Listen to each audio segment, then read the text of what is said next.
My name is Kevin Shea, and I'm one of the online instructors here at Bay State College, and I want to welcome you to English 099.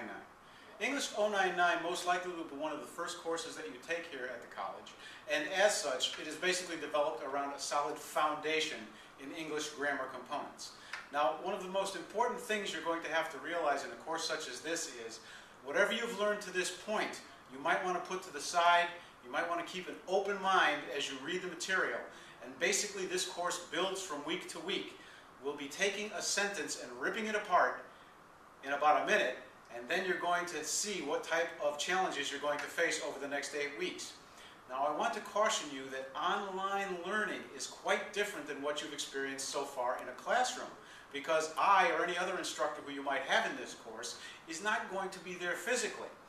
Yes, you will be able to see us in the introductory videos in each module, but we are not going to be there for you to ask questions as you normally would in a classroom. So for instance, if you're stuck on something, you can't just raise your hand and I or another instructor would answer it right away.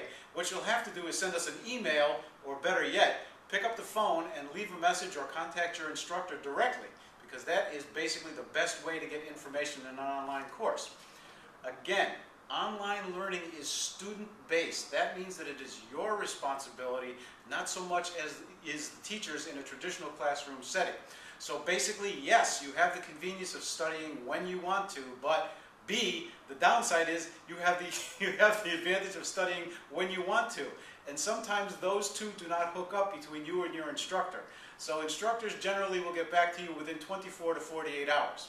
Okay, those are the basics of what this course is all about. But first of all, I want to take sort of a pressure point to see where we are as of this point in time as regards English grammar, okay? Like if I said to you, one picture may be worth 1,000 words, but one word describes 1,000 pictures. What does that mean to you? Think about that. One picture may be worth 1,000 words, but one word can describe 1,000 pictures. That'll give you an idea of the power of words. And that is why English grammar, because it is so much of a melting pot, I mean, let's face it, we basically steal freely from all kinds of languages. We make up words as it goes along. And basically there are rules for English grammar that you're going to have to learn or relearn, as the case may be. So why do we bother to learn English grammar and or write in the first place? As a college student, you're going to be expected to be able to write at the college level starting right now. Okay, so in a course like this, there's a lot of leeway because many of you are either learning this for the first time or relearning it after a long time away. Or perhaps, through no one's fault of their own, you weren't properly taught this at the time because the teacher may have had other responsibilities and really assumed that you would learn the grammar on your own. So basically, why do we write? Well, we write to communicate. We write to deliver bad news. We write to request action from people. We write to persuade. We write to educate. Or we write to inform. Or in a class like this, we write to fulfill our obligation to the college. Okay?